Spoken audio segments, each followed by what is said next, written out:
I feel nauseous, believe me. Never had a lot of shit come easy. Had to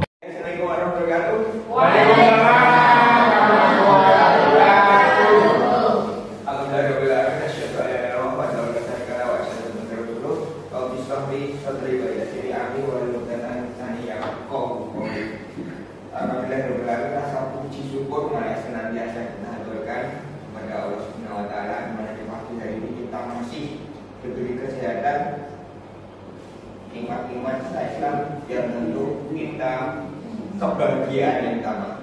Teman-teman yang di sini bahagia semua? Selawat serta salam ada senantiasa kita ajarkan kepada junjungan kita Nabi besar Nabi Muhammad SAW yang seringkali kita mendapatkan sampahnya di hari akhir. Dan serta kesehatan, kekuatan, istiqomah dan kebahagiaan selalu ada pada diri kita, keluarga kita, teman kita, serta pengajar kita, pengusaha kita, agar kita semua bisa membawa kejayaan lembaga kita ini hingga hari akhir. Amin. Amin. Dan tadi kita mendapat kabar salah satu teman kita, Pak Ali Murtado, hari ini diberi sakit dan semoga beliau sudah diberikan kesehatan. Amin. Mana kita doakan satu kali Al-Fatihah Al-Fatihah. A'udzubillahi minasyaitonir rajim. Bismillahirrahmanirrahim. Alhamdulillahi rabbil alamin. Ar-Rahmanir Rahim. Maliki yaumiddin. Iyyaka na'budu wa iyyaka nasta'in. Ihdinas siratal mustaqim. Siratal ladzina an'amta 'alaihim ghairil maghdubi 'alaihim waladdallin. Amin. Terima kasih teman-teman semua atas waktunya. Mohon maaf sekali hari ini saya mengganggu waktunya. Ini mohon kesediaannya kita 60 sampai 120 menit ke depan sekian gitu. Iya, 2 jam. Oke, ini di sini saya akan menyampaikan salah satu tugas dari CGP Angkatan 8 Kota Semarang, yaitu definisi modul 1.4 tentang budaya positif. Oke, ini harapannya ke depan tidak hanya Bu Eri yang kemarin sudah kalau di angkatan lulus di angkatan 4, maaf. Dan ini angkatan 10 sudah dibuka, yang juga sudah bisa Bu Eri, monggo kita ramekan bersama. Namanya dari Bapak Kepala Sekolah itu kita bisa mendaftar semua dan bisa menerapkan apa yang kita dapatkan ilmunya itu ke sekolah kita. Oke, okay? Semangat? Semangat! Pendaftaran sudah dibuka sejak tanggal 18 kemarin. Untuk belum terdapat, teman-teman yang belum dapat daftar segera daftar ya. Wajib. Kenal loh? Ya gitu ya. Oke. Nah, minimal ini nanti misalkan ada teman-teman yang belum punya dapodik atau SIM-PKB yang belum bisa daftar, kita dapat ilmunya. Kita siap sharing di sini. Nanti kita akan kolaborasi saya dengan Seri nanti masuk dalam kegiatan ini. Jadi karena ada beberapa khususnya di budaya positif. Nah, di budaya positif yang sedang kita kembangkan di sekolah ini salah satunya yaitu tentang sekolah jujur sekolah saya MDSS yang besok hari Senin itu insya Allah kita akan mendapat visitasi dari Inspektorat dan Dinas Pendidikan serta tim sepak Kota Semarang. Untuk itu mari kita koordinasi dengan Seri, kita sampaikan apa yang akan kita siapkan, apa yang kita pahamkan kembali sesuai kesepakatan kita yang kita sepakati bersama, keyakinan kita yang akan kita lakukan. Itu salah satu budaya positif kita. Untuk itu Seri akan menyampaikan persiapan yang harus kita lakukan atau penekanan kembali hari Senin. Kepada Seri kami persilakan. Kalau biar sisa ini kan masuk budaya positif.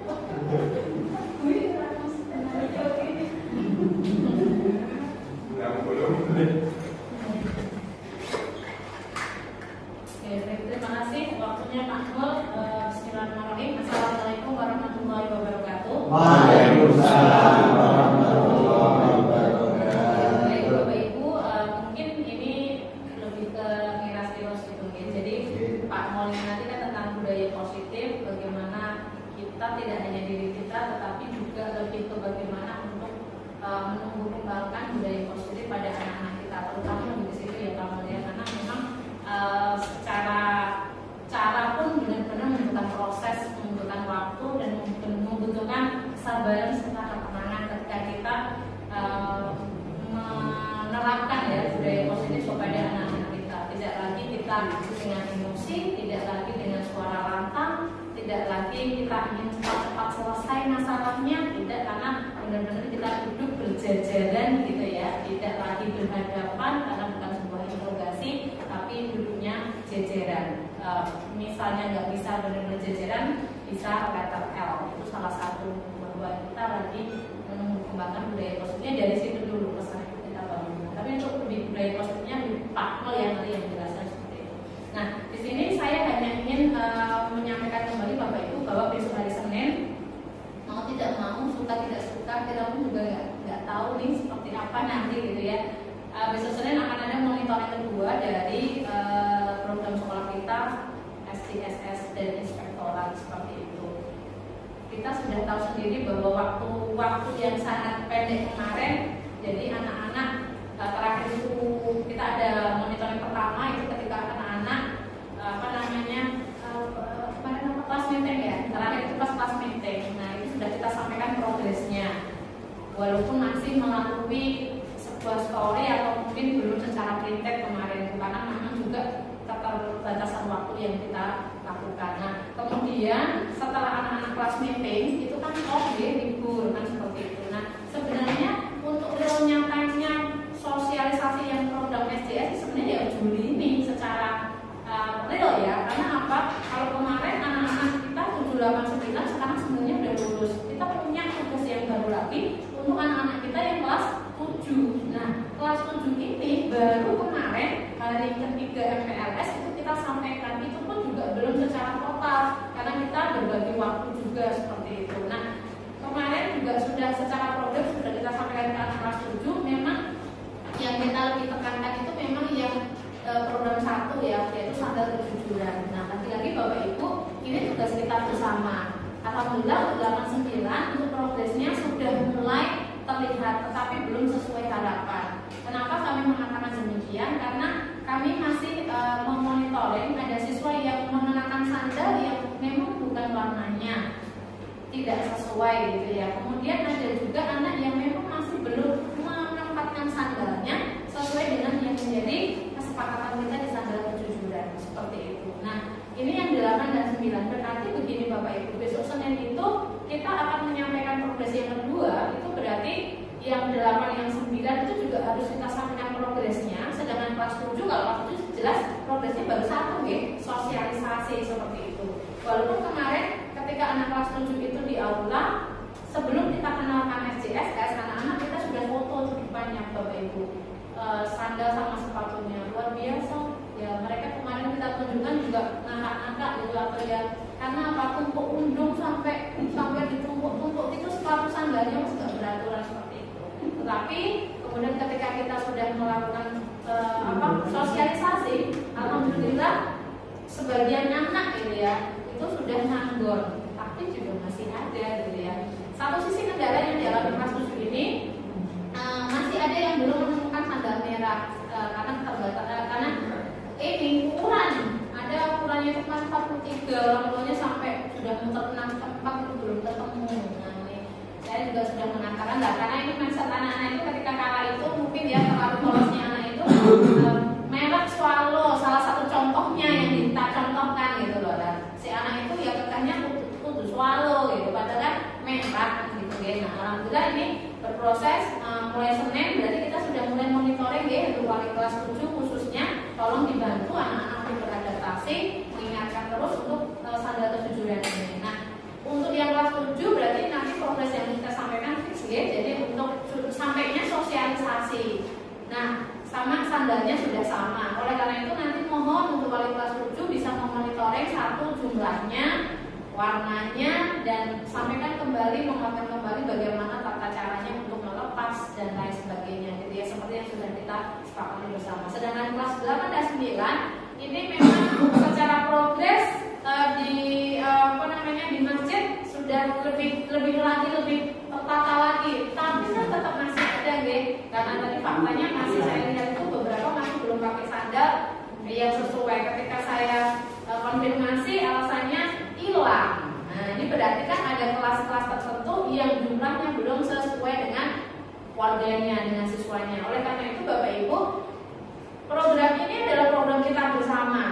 Kita tidak bisa hanya tim saja atau siapa pihak-pihak tertentu saja, nggak bisa, karena ini adalah melibatkan semuanya. Nah, oleh karena itu kami butuh untuk sebuah refleksi, di mana nanti refleksi ini kita gunakan untuk apa yang harus kita lakukan untuk kedepannya. Ini kan sudah progres yang kelas 8 9 dan yang kedua nih. Nah, oleh karena itu nanti kami mohon bantuan. Waktu kami sudah kemarin diskusi dengan Bu Alfi selaku penanggung jawab SJSS untuk progres yang ini, nanti kami butuh bantuan untuk para siswa semuanya 8 dan 9 untuk mengisi refleksi mengenai program sandal kejujuran ini. Karena ini besok Senin dan ini sudah hari Sabtu, mohon bantuan nanti misilah selaku koordinator wali kelas dan tentu seluruh wali kelas 8 dan 9 untuk mengirimkan semacam kuesioner melalui Bit5 ya. Nanti isinya hanya 5 pertanyaan. Harapan kami seluruh siswa mengisi. Dengan begitu di situ ada beberapa pertanyaan yang bisa kita gunakan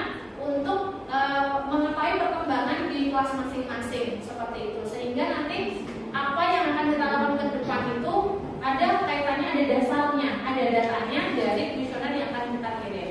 Tetapi di sini tentu bukan peran wali kelas yang nomor 1 panjenengan nanti hanya sebagai monitor ya, sebagai monitor aja atau fasilitator dari anak-anak agen SJSS. Jadi peran yang nanti akan kita lebihkan di sini, yang kita tonjolkan bukan Bapak Ibu guru, tetapi dari para siswa agen SJSS. Ini pun kami juga harus mengecek apakah agen SJSS yang kemarin kita bentuk itu, terkait untuk yang progres agen SJSS kita baru bentuk ya, belum ada aksi.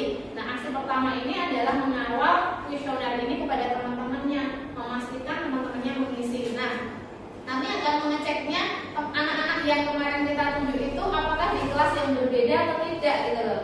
Yang jelas ini kami akan memastikan nanti Bu Karisa minta data namanya ya Bu Karisa, lihat saja sih, artinya nanti anak ini tuh setiap kelas 8 sama 9 dipastikan ada agen SJSS-nya yang kemarin gitu. Kalau masih tidak, berarti harus segera kita lakukan pemilihan juga gitu. Jadi jangan sampai ini 8-9 kan ada kombinasi takutnya kemarin misalnya dari 8A anaknya nanti pindah di 9A semua, yang 9B misalnya nggak ada, misalnya seperti itu, nanti kan tidak bisa.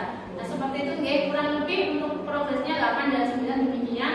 Yang kelas 7 seperti itu tadi, jadi masih tahapnya sosialisasi. Nah besar kemungkinan kalau besok itu dari inspektorat kami sendiri tidak tahu apakah orangnya sama dengan yang kemarin datang, karena kemarin mungkin ya Pak Mul dibagi di waktu yang sama. Kalau misalnya orangnya sama, berarti kan tinggal melanjutkan yang progresnya. Kalau tidak, berarti kan kita harus juga mengulang. Nah ini harapannya juga tidak dalam hanya bentuk cerita gitu ya, karena kan di sini sebenarnya info yang kami dapatkan dari Bu Martini selaku pendamping dari Sepak Kota Semarang itu dinilai datang itu sebenarnya tidak hanya monitor itu enggak, tapi sebenarnya menilai. Nah di sini kalau kita hanya sebatas cerita, tentu saja ya tidak bisa dikatakan sebuah data yang valid seperti itu. Nah oleh karena itu Bapak Ibu, kami mohon menaruh panjenengan di lapangan ya, karena ini pentingnya dokumentasi. Tidak hanya kita mengandalkan dari Humas Bu Wahyu sama Pak Winda atau Bu Desi saja, tapi ketika panjenengan mendapatkan momen-momen di mana itu bisa dijadikan sebuah bentuk progres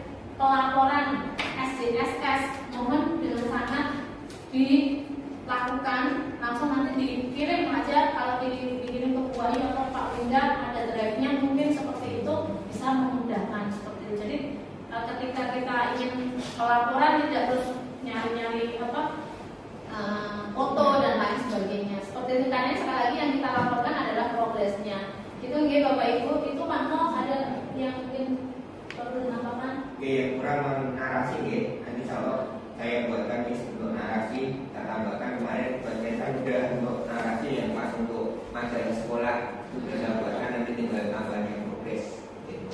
Oh ya, baik, begitu ya Pak. Mohon baik itu sementara itu Bapak Ibu sekali lagi nanti mohon bantuan Ibu untuk memastikan para siswa mengisi ya, karena itu kan nanti bisa untuk kita print juga seperti itu. Itu saja dari saya untuk SJSS-nya, dan ini mungkin nanti ada beberapa agenda juga sebentar ya Pak Bang Denisi ya. Hari ini nanti ada Bu Anissa yang mengumpulkan guru ekstra juga, nanti mungkin Bu Dani sama Bu Anissa ya Pak. Itu kemudian ada juga yang siswa kompetensi ya Bapak Ibu, ada kelas 7 ini seperti itu. Ada juga nanti insya Allah ada calon siswa tahun depan. Saya juga senang tapi juga ya beli juga, ini baru daftar ya, tapi ini tahun depan itu hari ini janjian pukul 9 itu 3 orang dari SD Nulis mana ya? Tabanan ya di Nurul Sunan. Ada 3 orang yang tahun depan itu sudah yang membuat ini ya, kadang juga nyesek rumahnya itu dekat Pak, tapi nggak tahu sini ternyata. Jadi tahu PAPB itu ya cuma dari ini nyari gitu, tapi belum pernah tahu ini kalau besar pada ini kan menyakitkan ya Bapak Ibu ya. Itu sungguh benar-benar apa dari itu nggak tahu PAPB itu nggak tahu dari Allah itu ya sangat nyesek rasanya gitu ya. Di balik kita yang udah terkenal di mana-mana, yang di dinas sana gitu ya, tapi ya itu tadi faktanya padahal kita yang dibutuhkan itu bukan dari dinas yang lembaga pendidikan ya, tapi lebih ke para masyarakat itu kan sebenarnya lebih kita butuhkan orang terkenal non dinas tapi masyarakat percaya sama kita udah cukup ya sebenarnya itu enggak, tapi itulah faktanya begitu ya. Kalau besar nggak tahu kayak gitu ya. Itu ya, itu saja, terima kasih, mohon maaf bila ada hal-hal yang kurang berkenan. Assalamualaikum warahmatullahi wabarakatuh. Waalaikumsalam.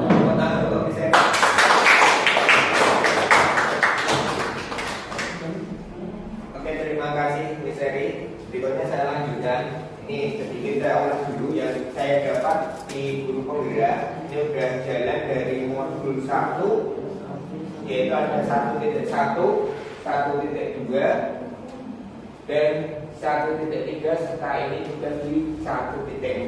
Di 1.1 itu kita dapat filosofi pemikiran Ki Hajar Dewantara. Tetapi di 1.2 itu nilai dan peran guru penggerak, dan 1.3 itu visi guru penggerak. Nah ini lanjut kita nanti banyak interaktifnya nih dari guru Mi sekarang. Filosofi Ki Hajar ya, guru Mi ingat itu apa? Berdiri enggak? Berdiri. Terima kasih Pak Mo. Terima kasih Pak Mo atas kesempatannya.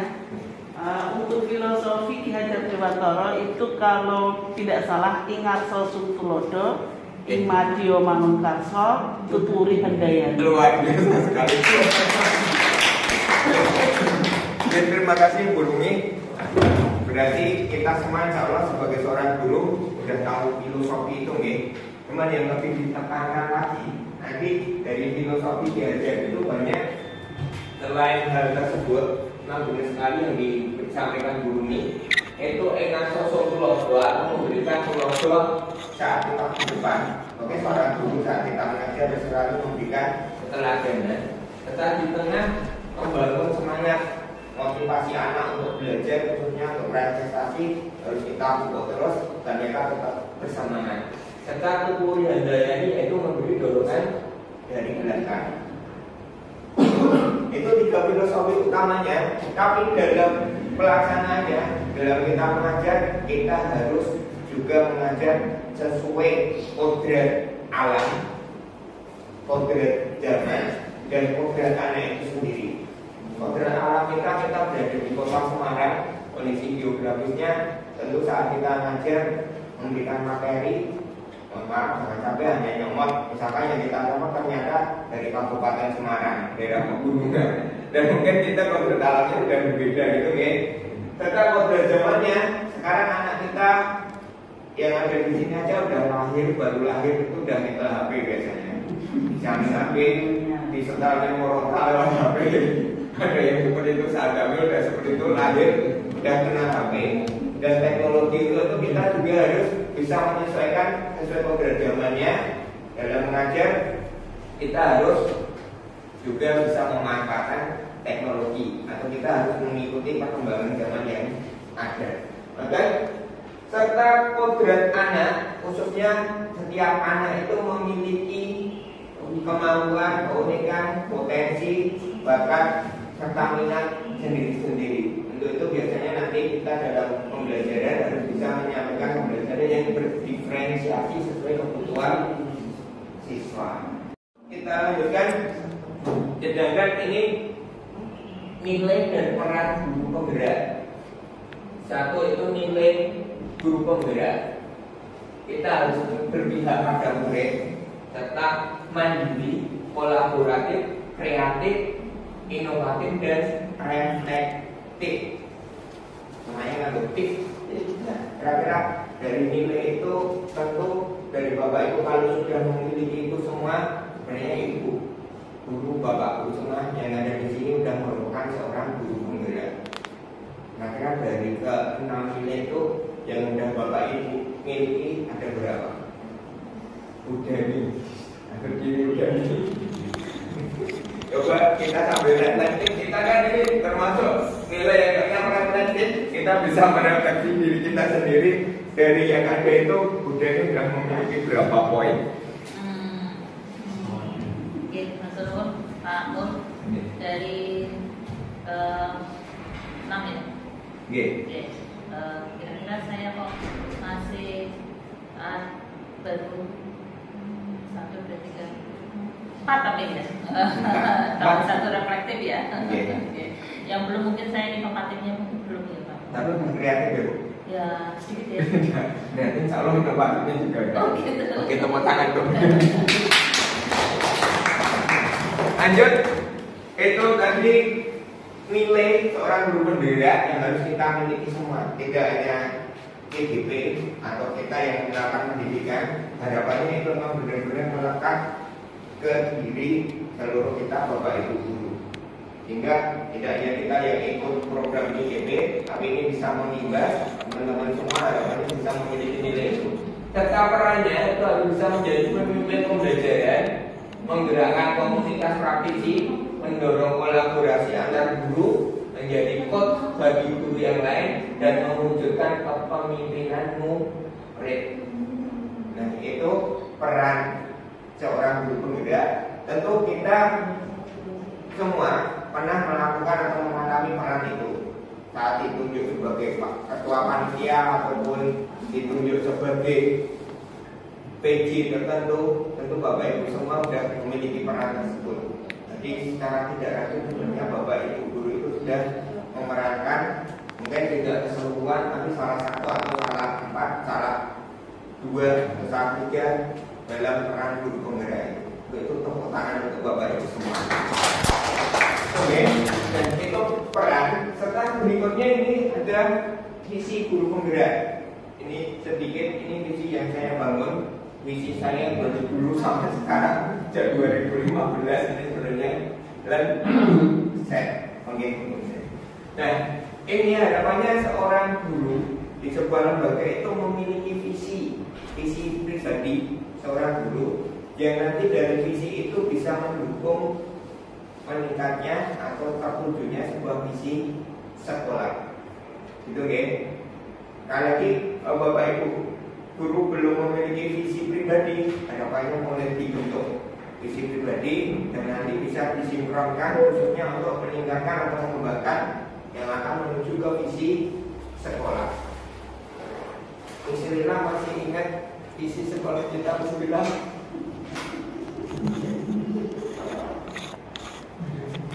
Terima kasih Pak.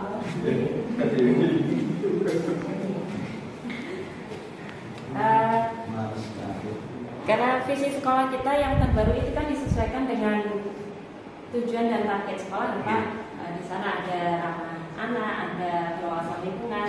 Ini seingat saya, kalau visi yang lama saya di luar kepala, kalau yang baru masih mengawang-awang sangat jauh di luar kepala, semoga benar. Visi sekolah kita yang terbaru yaitu menjadi sekolah pilihan pertama yang menciptakan generasi unggul Berakhlak mulia. Mulia, unggul dalam prestasi, berwawasan lingkungan dan ramah anak. Begitu Pak. Tepuk tangan itu.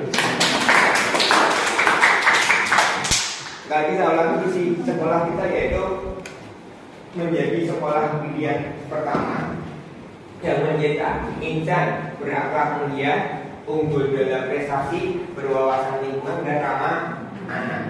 Nah, di situ berikutnya harapannya teman-teman bisa memiliki nanti dari visi itu ada yang namanya rasa perubahan dari visi yang teman-teman bentuk. Ini kemarin sudah kami review dengan tim kurikulum saat tugas visi guru penggerak. Itu saya singkat saja.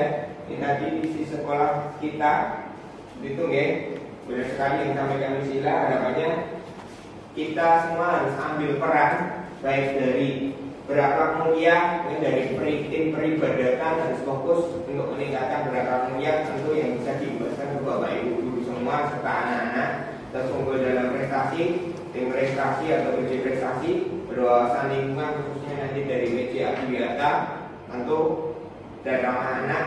Kita semua mewujudkan sekolah yang ramah anak, yang kaitannya nanti juga ada dengan budaya positif di sekolah ramah anak, dan kita semua sudah terlibat di sana untuk mewujudkan itu semua. Lanjut sekarang, ini disiplin positif yaitu merupakan upaya menciptakan anak-anak yang memiliki disiplin dari diri sehingga mereka bisa berperilaku dan mengacu pada nilai-nilai kebajikan universal serta memiliki motivasi internal. Benar-benar nanti tumbuh kesadaran dari anak, itu intinya ada motivasi internal dari anak untuk bisa benar-benar mematuhi apa yang telah menjadi budaya di sebuah sekolah. Nah, motivasi perilaku manusia itu didasari sebagian besar biasanya ini menghindari ketidaknyamanan atau hubungan. Nah, makanya nanti di budaya positif atau di sekolah ramah anak, kata hubungan itu harus dihilangkan, okay? Untuk mendapatkan imbalan atau penghargaan dari orang lain. Ini kadang kita memberikan reward dan punishment. Nanti kemudian hanya pengen mengejar reward. Nanti yang dicontohkan itu biasanya saat misalkan kelas 7-nya yang ngajar saya mau di IPA, karena ngasih bonus saat dapat nilai terbaik. Dan ternyata kelas 8 ganti Bu Yusida tidak melakukan seperti itu misalnya. Nah, akhirnya si anak yang sering pengen cari ribet itu karena di kelas 8 tidak ada ribet, mereka tidak melakukan. Kadang-kadang hubungannya seperti itu. Tetapi untuk menjadi orang yang mereka inginkan dan menghargai diri sendiri dengan nilai-nilai yang mereka percaya atau keyakinan mereka, untuk itu kita harus menumbuhkan keyakinan, baik dari keyakinan kelas yang sudah kita praktekkan kemarin bersama, keyakinan kelas yang harus kita wujudkan bersama. Nanti di hari Senin kita mulai tatap muka, kita harus buat keyakinan dari masing-masing guru mapel di tiap mapel atau dulu yang biasa kita katakan kontrak belajar seperti itu ya. Dan terus disiplin positif, tetapi ini ada hubungan dan keyakinan. Nanti bedanya hubungan dan keyakinan itu seperti apa? Jadi keyakinan intinya akan bisa menumbuhkan kesadaran. Kalau hubungan kecenderungan akan dapat berupa fisik dan psikis, sedangkan disiplin dalam bentuk konsekuensi sudah berencana dan sepakati, sudah tidak dibahas, disetujui oleh murid dan guru. Konsekuensinya biasanya diberikan berdasarkan satu data yang umumnya dapat diukur. Ini kalau keyakinan aku tersebut akhirnya semua memahami tujuan yang mulia yang disepakati bersama. Nah, di sini mungkin dari teman-teman bisa lihat tadi. Ini nanti antara dengan yang dituju apa? Ini sebenarnya alur dalam pembuatan keyakinan kelas. Nanti kebijakan akhir ini secara universalnya seperti apa? Yang pertama ini kembalikan barang ke tempatnya. Kira-kira kebijakan yang ingin dituju seperti apa? anak-anak kita harapkan bisa mengembalikan barang ke tempatnya. Tanggung jawab. Oke. Terus dilarang mengganggu orang lain. Oke, saling menghargai. Hadir di sekolah 15 menit sebelum pembelajaran dimulai. Dilarang melakukan kekerasan. Sama guys, sebenarnya itu sama menghargai orang lain. Kalau dilarang menggunakan narkoba.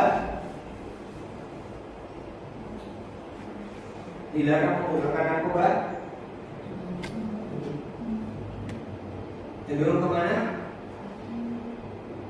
Kemudian masuk ke tanggung jawab.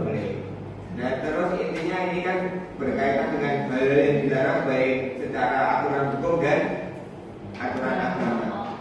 Bergantian atau menunggu giliran, disiplin. Dilarang merokok, sama tadi hubungannya sebenarnya dengan kesehatan juga, gitu. Nah, ini gaya hidup sehat nanti hubungannya juga. Terus gunakan masker, sama. Berjalan di kelas dan koridor. Kadang kita mendengar anak kita sing melayu sambil dibedruk-bedrukan. Kadang mengganggu kedisiplinan atau mengganggu ketenangan di kelas yang sedang berjalan. Jadi termasuk ke menghargai orang lain. Nah, terus berikutnya ini dari ada identitas gagal akibat hubungan, serta nanti ada konsekuensi dan restitusi. Nah, nanti yang diharapkan di penerapan disiplin positif itu dalam penggalian masalah anak itu menggunakan segitiga restitusi. Ada konsekuensi, nanti kita lihat bedanya antara hukuman dan konsekuensi, serta yang dilakukan dengan restitusi itu seperti apa. Contohnya di sini ada perilaku pasif agresif, ini akan meningkat. Itu kalau kita lakukan dengan hukuman. Dengan konsekuensi, penguatan hanya bertahan dalam jangka waktu yang pendek. Kalau ini malah perilaku negatif dengan hukuman itu akan meningkat. Misalnya anak yang dihukum itu akan cenderung berontak. Kalau tidak akan memberikan konsekuensi, ini hanya jangka waktu pendek. Serta kalau dengan restitusi harapnya tapi tumbuh kesadaran dan masalah terpecahkan. Serta dengan hukuman itu sistem tidak akan berjalan jika murid tidak takut. Mungkin di sini kita tahu beberapa anak yang sering membuat masalah, tentu kita terkenal hanya nama-nama itu saja. Hanya itu ya. Nah itu kalau makin sering kita hukum, sebenarnya itu tidak mereka makin koyok-koyok terjadi resistensi. Ya akhirnya kebal. Terus kali hukumannya yang menurut apalagi kita sekolah ramah-ramah. Gak bakal hukum. Kadang kita merasa gitu. Nah tentu kan makanya hukuman itu harus benar-benar kita hilangkan. Adanya konsekuensi melakukan monitoring dan supervisi terus-menerus dari guru. Ini untuk menumbuhkan kebiasaan. Serta kalau sudah sadar, ini sebelum sampai ke restitusi, ini memang tahapannya kita benar-benar bisa menghilangkan hukuman. Kita mungkin bisa beralih ke konsekuensi. Tapi yang lama-lama kita perlu hilangkan juga nanti konsekuensi akan tumbuh benar-benar kesadaran dari restitusi yang kita bangun. Itu. Terus ini cenderung murid membenci peraturan, murid akan menghormati peraturan, tetapi murid menghormati dirinya sendiri dan orang lain. Yang harapannya tumbuhnya seperti itu. Kalau ini hukuman itu cenderung dibenci, kalau konsekuensi itu aturannya ya dihormati bersama, tapi tidak ke dirinya sendiri dan orang lain. Dan dari itu harapannya di restitusi ini akhirnya dengan disiplin positif yang kita kembangkan, anak benar-benar bisa menghormati dirinya dan menghormati orang lain. Nah, itu sudah salah satu divisi kita, yaitu bentuk insan yang memiliki akhlak mulia. Itu ya. Nah, terus di sini negatif, netral, positif. Ini kata-kata negatif, awas kalau dilakukan lagi nanti saya akan dicetek kamu. Misalkan ini hukuman atau ancaman ya. Itu itu sifatnya begitu. Kalau kita apa saya katakan, ini hanya menyuruh. Nah, contohkan satu ini nanti slide-nya kalau saya bagikan bisa dibahas bersama lagi. Kalau negatif itu cenderung menghukum dan mengancam. Serta kalau netral ini seakan-akan kita hanya memerintahkan ke diri murid kita sesuai keinginan kita atau sesuai peraturan yang ada. Nah, sedangkan positif ini apakah hal ini yang sesungguhnya ingin kamu lakukan? Kita melakukan komunikasi ke siswa, ya kadang-kadang mereka ikut berpikir dulu. Jadi nalar kritisnya masuk, sehingga apakah saat melakukan hal tertentu itu siswa itu benar-benar itu hal tersebut sebenarnya benar-benar ingin dilakukan, itu alasannya apa, serta dampak yang akan ditimbulkan apabila anak itu melakukan itu seperti apa. Mari ke depan kita harus bisa mengajak siswa kita untuk berpikir bersama, atau istilah yang disampaikan saya tadi duduk bersama dengan ada sedikit istilah kayak konseling atau coaching, sehingga dalam penyelesaian masalah itu kita tidak buru-buru, tapi kita bisa mengajak siswa untuk berpikir atau bernalar kritis, sehingga akhirnya tumbuh mereka untuk mau menghargai dirinya dan menghargai orang lain. Ini posisinya seperti itu. Dan ini saya sampaikan di kolom ini kira-kira nanti teman-teman bisa menentukan apakah hal tersebut masuk ke hukuman atau masuk ke konsekuensi. Ini yang pertama, mencatat 100 kali di dalam buku dengan kalimat yang sama, saya tidak akan mengulangi lagi. Ini karena saat siswa terlambat, itu termasuk hukuman atau konsekuensi. Nah, terus lari mengelilingi lapangan basket 2 kali karena terlambat hadir di sekolah. Nah, tapi kalau terlambat hadir di sekolah itu kita ganti dengan saat terlambat mengikuti pelajaran olahraga. Konsekuensi ya. Dan nanti bedanya hukuman dan konsekuensi, intinya konsekuensi itu masih ada hubungan dengan kegiatan yang dilakukan. Nanti kalau terlambat sekolah, keliling lapangan, sudah nggak ada satu pautnya, sebenarnya benar-benar yang pengen mengajar atau menghukum.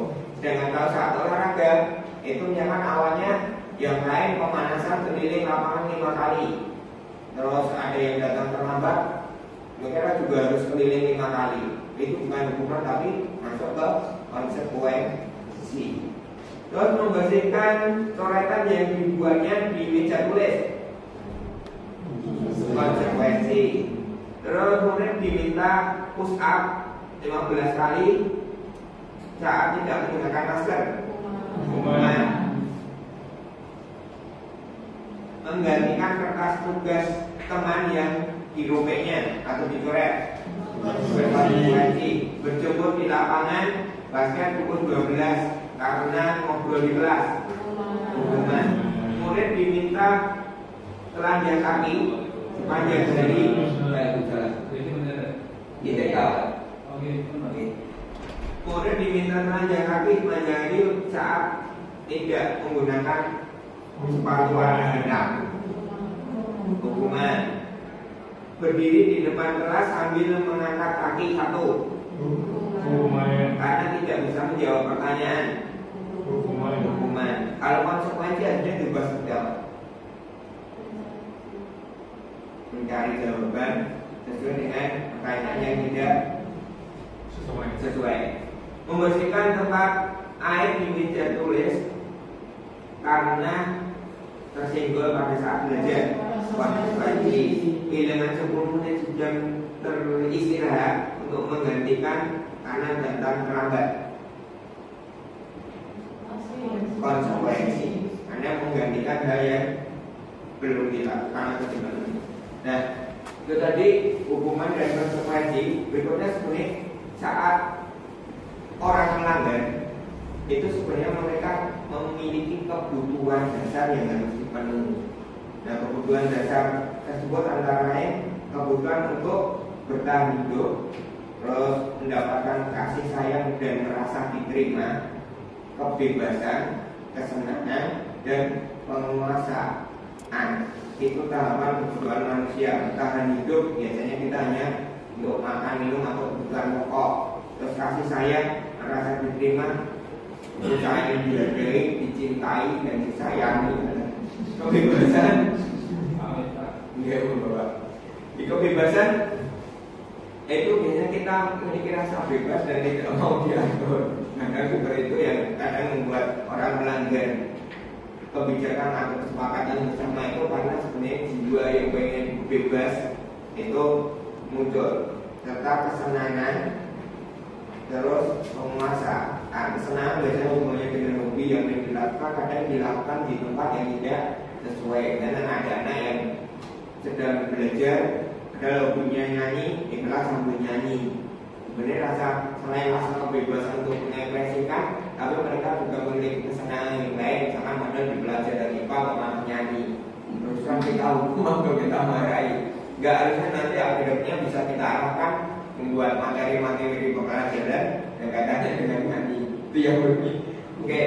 Terus ketika seorang murid melakukan perbuatan yang bertentangan dengan nilai kebijakan atau melanggar peraturan, hal itu sebenarnya karena mereka gagal memenuhi kebutuhan besar mereka. Jadi sebenarnya ingin mengekspresikan dirinya sesuai yang baik, ada tidak merasa dihargai, ada kebebasan atau kesenangan, ataupun saat di kelas sebenarnya kondisi dari saat rumah belum sarapan itu pengen menghubungi untuk bertahan hidup. Tapi kadang kita orang guru melarang untuk makan di kelas.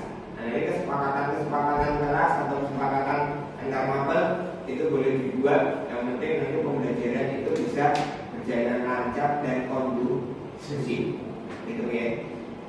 Dan 5 posisi kontrol ini nanti yang akan mencerminkan Bapak Ibu semua atau teman-teman semua itu berada di posisi mana.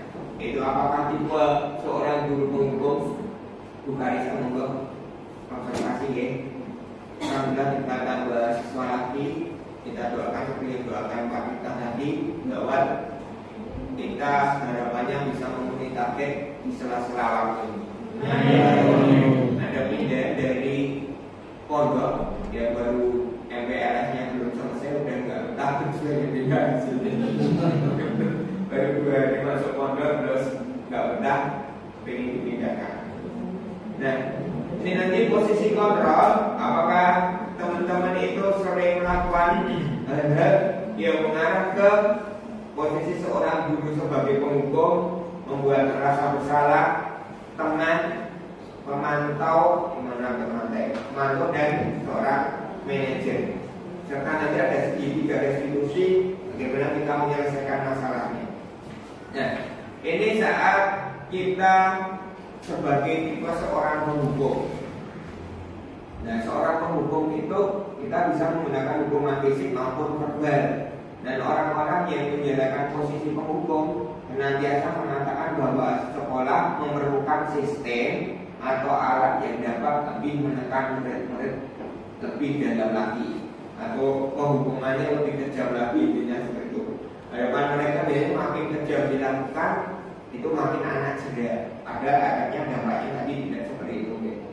Terus guru-guru yang menerapkan posisi penghukuman akan berkata biasanya patuhi aturan saya atau awas. Tadi dengan nada-nada ancaman biasanya kamu selalu saja salah, berarti selalu menyalahkan murid. Terus selalu yang berakhir selesai. Kalau pokoknya harus apa yang dikatakan harus dipenuhi. Terus guru seperti ini senantiasa percaya hanya ada satu cara agar pembelajaran Indonesia berhasil, yaitu dengan cara dia. Nah, ini mungkin kita yang hidup di tahun 80-an, 90-an SD, mungkin yang lama-lama tahu tipe guru zaman dulu seperti apa dan merasakannya. Giler. Pak, masukan bisa memberikan contoh yang masih diingat saat dihukum dulu. Disuruh berdiri. Gara-gara apa Pak? Ya cerita ngomong dengan temannya, ngomong dengan temannya waktu pembelajaran, terus dihukum suruh berdiri, tangan di atas, apa itu kemudian kaki satu juga suruh diangkat, terus dikasih apa itu, dikasih mistar atau penggaris besar di situ. Jangan sampai jatuh, nanti kalau jatuh waduh itu padahal pegel itu. Berapa jam Pak? Bisa pegel itu. Sama gitu. Tak seneng guru ini. Iya. Nah, seperti itu contohnya ke zaman, mohon maaf, guru-guru kita zaman dulu, tapi dengan hal seperti itu menghasilkan hal-hal yang positif. Apakah akan kita lakukan selamanya seperti itu? Tidak. Nah, itu kenapa Pak Mas Rukan masih ingat hubungannya yang dilakukan padahal dari sejak SD? Terkesan. Itu terkesankan atau hal negatif itu akan selalu membekas. Nah, ada cerita anak-anak yang dulu nggak cukup malah kakeknya ke guru ini. Nah, mungkin yang diingat Pak Mas Rukan guru yang paling berkesan itu guru yang menghukum itu. Namanya Pak siapa Pak? Pak Habib. Pak Habib masih ingat dong, tahu banget. Nah, padahal sudah sejak Pak Mas Rukan SD kira-kira tahu berapa Pak? Tahun kalau sekolah SD itu sekitar tahun 74, 75. Sejak tahun 74 kita banyak yang belum lahir, mungkin yang di sini semua belum lahir, mungkin belum lahir juga dan mungkin belum lahir semua. Pak Mas Rukan masih ingat nama guru SD-nya. Ada kita mungkin setiap kita membuat kejahatan masih diingat terus oleh anak didik kita. Untuk itu disiplin positif harapannya lebih ditingkatkan lagi seperti itu. Serta yang kedua, si pembuat merasa bersalah. Ini awalnya kaya-kaya membangun diri siswa bahwa kau ini salah, maka kamu harus melakukan penyesalan dan pertobatan. Guru yang seperti ini pada posisi ini biasanya guru akan berusaha lebih lembut. Kayaknya walus lembut pada itu namanya ngerti. Ini kayaknya orang ini jadi ya. Pembuatan kesalahannya akan menggunakan keheningan yang membuat orang lain merasa tidak nyaman, bersalah atau rendah diri. Nah, ini hal yang ditimbulkan nanti sehingga kecenderungan kalau dilakukan seperti itu akan rendah diri. Tapi kalau kita menghukum itu cenderung akan memberontak. Nah, terus kata-kata yang sering dikeluarkan itu ibu sangat kecewa sekali dengan itu. Membuat merasa bersalah banget. Terus beberapa kali bapak harus memberitahu kamu terus diulang-ulangi, jelas-jelas dan tidak diulangi. Tapi sebenarnya itu nggak usah diungkapkan ke siswa. Contohnya seperti itu, kita benar-benar mengulang-ulang terus, tapi hal tersebut rasa mana yang sering melanggar kita nyebut misalkan nama si anak nah itu tidak bersalah terus, kemana-mana nanti akan rendah diri. Dan kita menemui anak kita atau yang kadang terlihat omong rendah diri, tidak percaya diri. Setelah kita gali, itu ternyata di rumah maaf sering sekali disalah-salahkan oleh orang tuanya. Kita menemui beberapa kali saat konseling jadi seperti itu. Dan apabila kita melakukan seperti itu juga ke anak didik kita, nah bisa jadi mereka jadi anak-anak yang sudah diharapnya itu bisa kita hilangkan.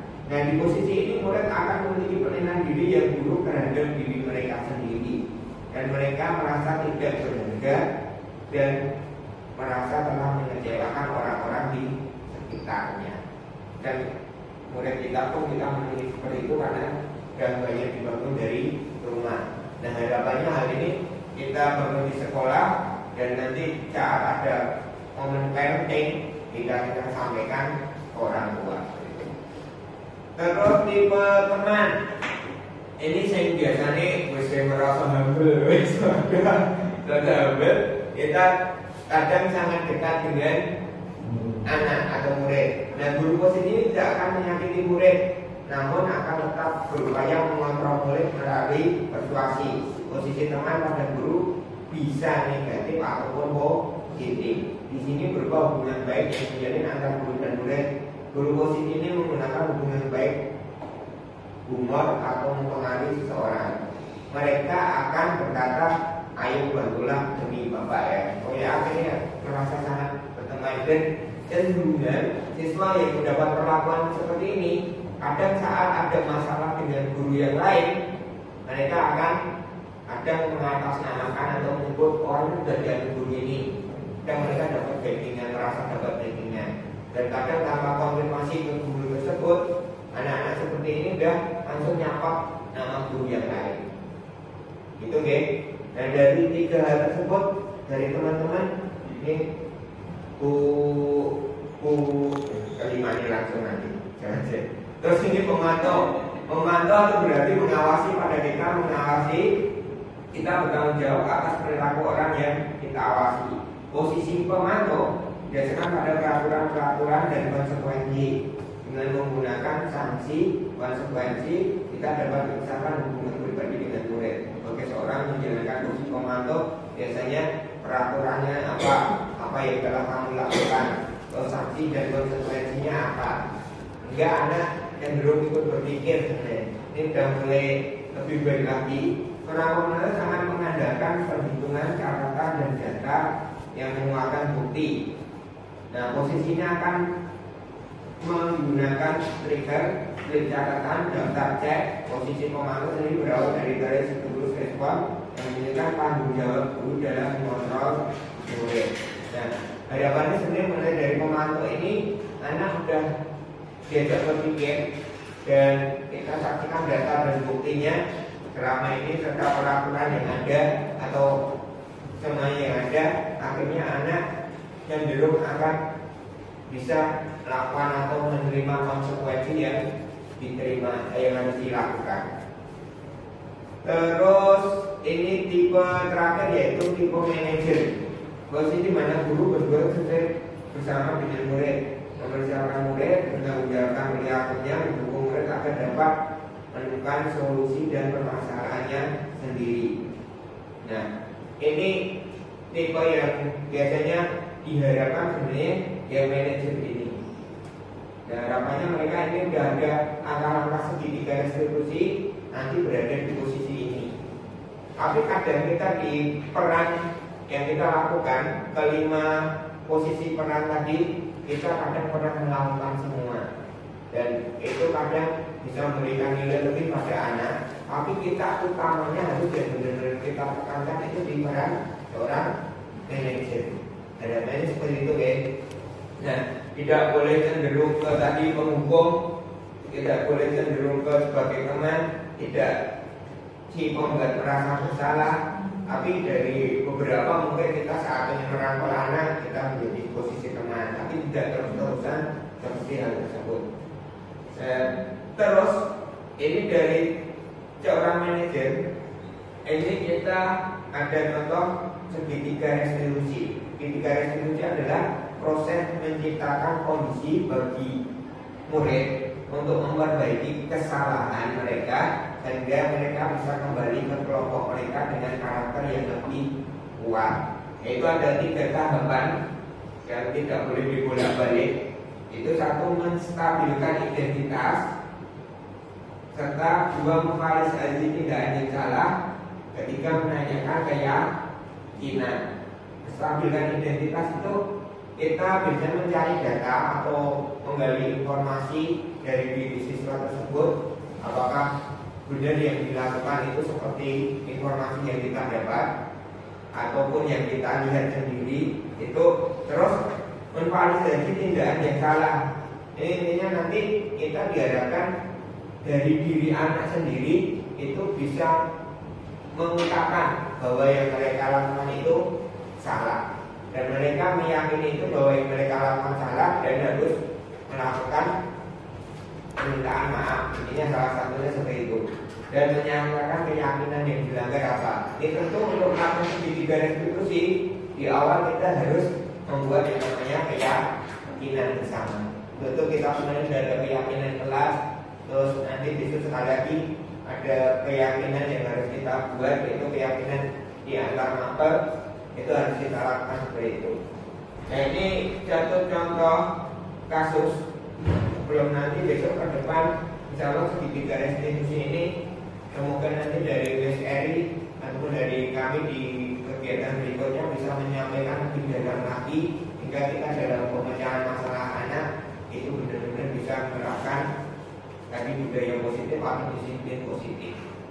Tapi mohon maaf sekali, kadang kita katakan tadi guru penggerak itu jangan kita ambil secara letterlek, ada yang menyampaikan kita harus menghamba kepada murid. Itu dalam tanda kutip yang langsung diambil, kita harus benar-benar tunduk dan patuh kepada murid.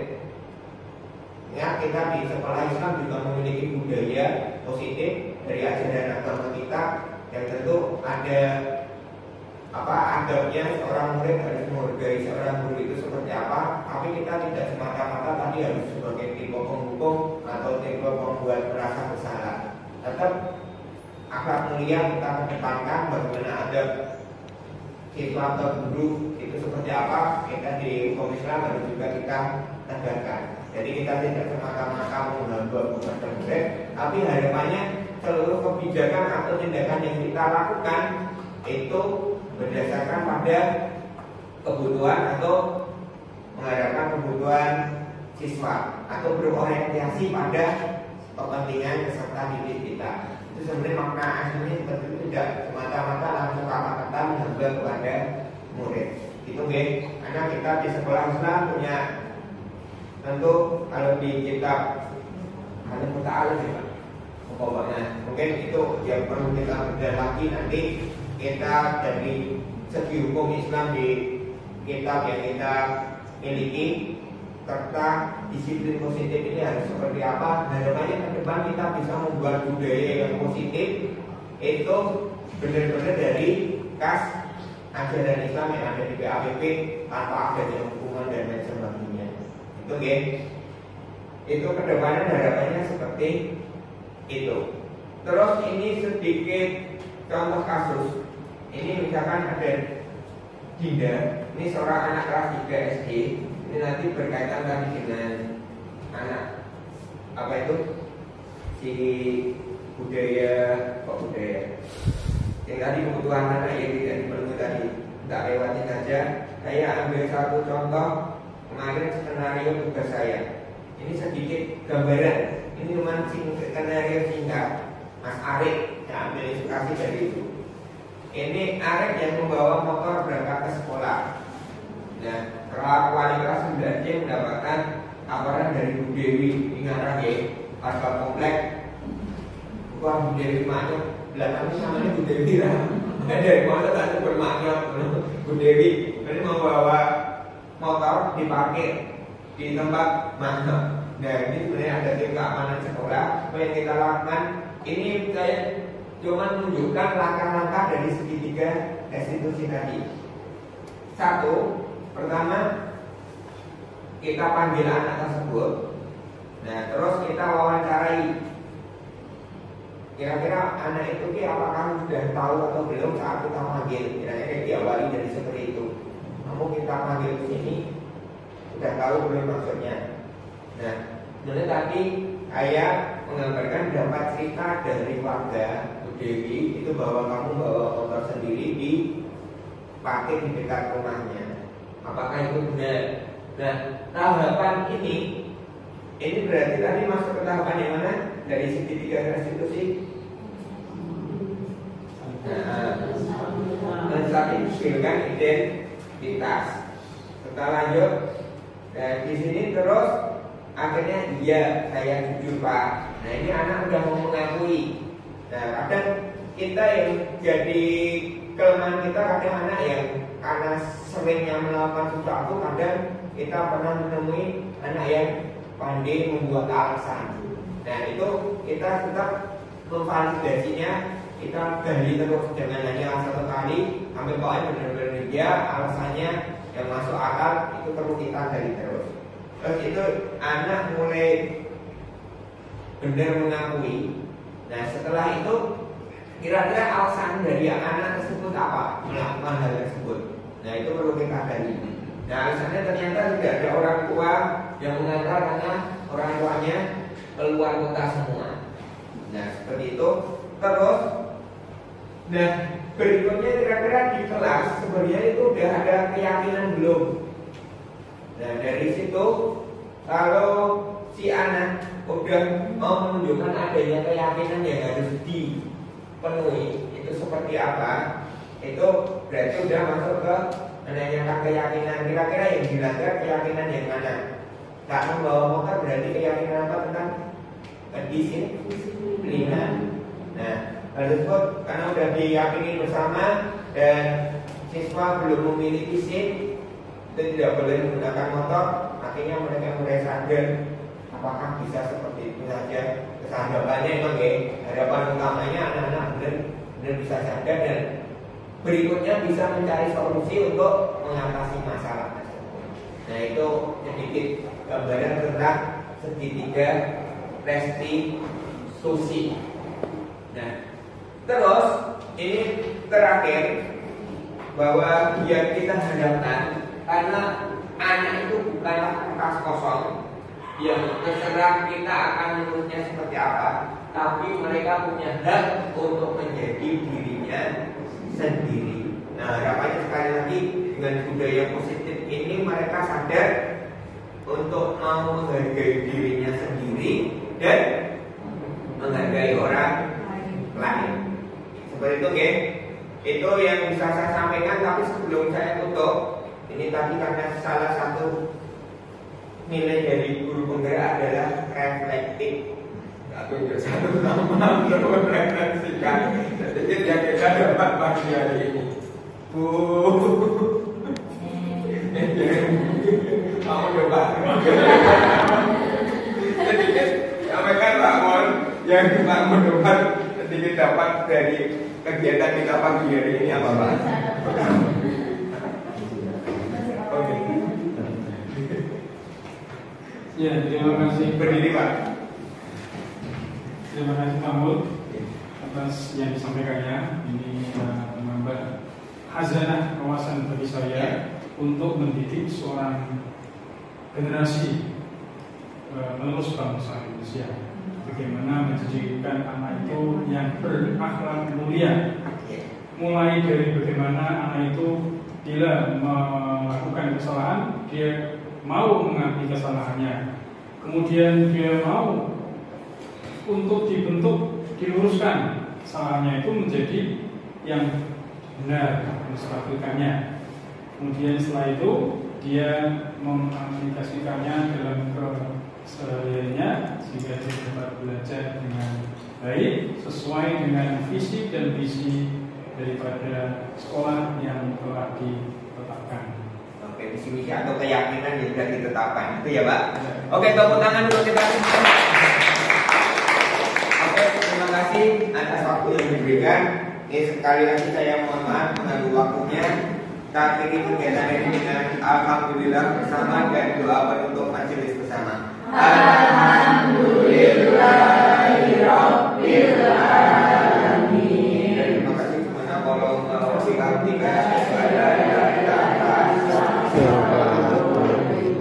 terima kasih. Assalamualaikum warahmatullahi wabarakatuh.